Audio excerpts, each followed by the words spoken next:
नमस्कार मंडळी, मी शीतल तुम्हा सर्वांचं स्वागत करते आपल्या चॅनलवर। आजची आपली रेसिपी आहे मिश्र डाळींचे वडे अर्थात सांडगे। मिश्र डाळींचे वडे बनवण्यासाठी इथे मी 2 प्रकारच्या डाळी वापरणार आहे।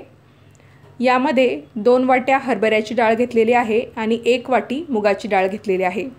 थोडक्यात काय, जितकी तुम्ही हरभऱ्याची डाळ घ्याल त्याच्या निम्मी मुगाची डाळ वापरायची आहे। तर या दोन्ही डाळी एकदा स्वच्छ निवडून घ्यायच्या।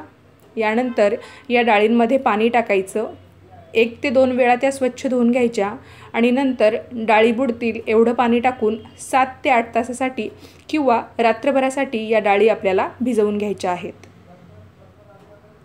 तर रात्रीच या दोन्ही डाळी मी भिजायला ठेवलेल्या होत्या। तुम्ही एकत्र सुद्धा या डाळी भिजवू शकता किंवा वेगवेगळ्या सुद्धा भिजवू शकता। रात्रभरात या डाळी व्यवस्थित भिजल्या जातात। तर दुसऱ्या दिवशी आपण या डाळी चेक करून बघणार आहोत। तर तुम्ही बघू शकता, जितकी डाळ आपण भिजायला टाकलेली होती भिजून ती दुप्पट झालेली आहे। आता या डाळींमधलं पाणी आपल्याला काढून टाकायचं आहे। तर दोन्ही डाळी व्यवस्थित चोळून अशा स्वच्छ धुवून घ्यायच्या आणि यामधलं पाणी काढून टाकायचं आहे। या अगोदर मी तुमच्याशी मुगाच्या डाळीचे सांडगे कसे बनवायचे याची रेसिपी शेअर केलेली आहे। तुम्हाला जर तो व्हिडिओ बघायचा असेल तर लिंक डिस्क्रिप्शन बॉक्समध्ये आहे, तुम्ही चेक करू शकता। तर इथे मी एक मिक्सरचं भांडं घेतलेलं आहे। सुरुवातीला यामध्ये आपण हरभऱ्याची डाळ बारीक करून घेऊया। एकदम पेस्ट होईल अशी हरभऱ्याची डाळ आपल्याला मिक्सरमध्ये वाटून घ्यायची आहे।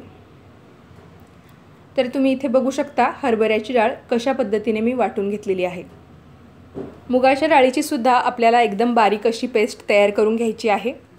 जेव्हा सगळ्यात शेवटची थोडीशी डाळ वाटायची बाकी असते तेव्हा एक वेळा काय करायचं, मिक्सरच्या भांड्यामध्ये थोडीशी डाळ घ्यायची, लसणाच्या पाकळ्या टाकायच्या आणि त्याची एकदम बारीक पेस्ट तयार करून घ्यायची। तर इथे मी 20 ते 25 लसणाच्या पाकळ्या वापरलेल्या आहेत। तुम्हाला जर लसणाचा फ्लेवर जास्त आवडत नसेल तर तुम्ही तुमच्या आवडीनुसार लसूण पाकळ्या वापरू शकता।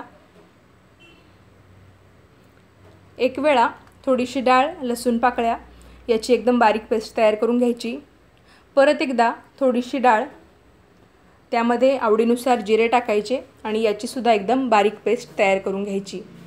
सुरुवातीला आपण फक्त डाळी वाटून घेतलेल्या आहेत, त्याची पेस्ट तयार करून घेतलेली आहे आणि सगळ्यात शेवटी जी डाळ उरते त्यामध्ये एका वेळा लसूण पाकळ्या टाकायच्या, एका वेळा जिरे टाकायचे आणि ही सर्व पेस्ट मग पूर्ण वाटलेल्या डाळीमध्ये मिक्स करून घ्यायची आहे।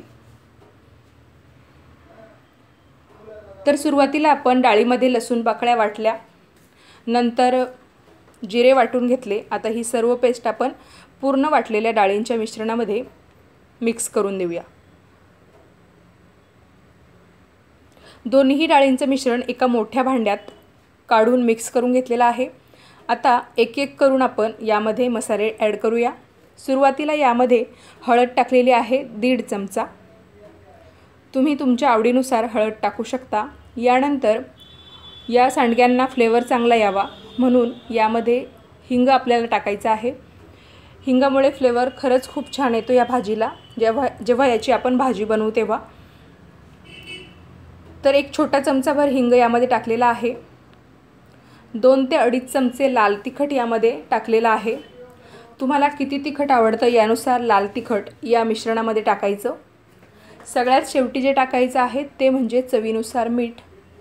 पण जेव्हा आपण कुठलेही वाळवणाचे पदार्थ बनवतो तर ते आपण 1 वर्षभरासाठी किंवा 6 महिन्यासाठी स्टोअर करत असतो।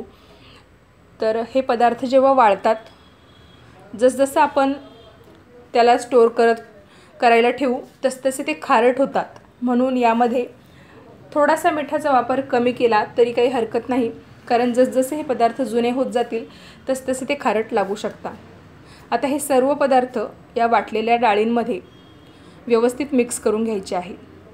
कधीकधी लाल तिखटामुळे हाताची आग होऊ शकते, तर तुम्ही चमच्याने सुद्धा हे मिश्रण मिक्स करून घेऊ शकता। आता आवडीनुसार छोटे किंवा मोठे याचे सांडगे बनवून घ्यायचे आहे, वडे बनवून घ्यायचे आहे। आजकाल तर वडे बनवण्यासाठी चाळण्यासुद्धा मिळतात किंवा भांड्यांना कलही करणारी जी लोकं असतात त्यांच्याकडे जर तुम्ही जुनं एखादं स्टीलचं मोठं ताट नेऊन दिलं तर ती लोकं त्या स्टीलच्या ताटाला छिद्रे करून देतात आणि त्याने सुद्धा आपण सांडगे बनवून घेऊ शकतो। तर इथे सर्व सांडगे बनवून झालेले आहेत. फक्त सांडगे बनवताना एखाद्या मोठ्या पसरट भांड्यात बनवा, म्हणजे ते व्यवस्थित आपल्याला वाळवता येतील. 2 ते 3 दिवस कडक उन्हात हे सांडगे व्यवस्थित वाळवून घ्यायचे, कारण एकदा वाळवल्यानंतर परत वाळवण्याची गरज पडत नाही आणि 1 वर्षभर आपण हे सांडगे व्यवस्थित टिकवू शकतो. नंतर तुम्ही एखाद्या हवाबंद डब्यात याला भरून ठेवू शकता आणि जेव्हा कधी भाजीला काही नसेल तेव्हा बनवून याची भाजी खाऊ शकता.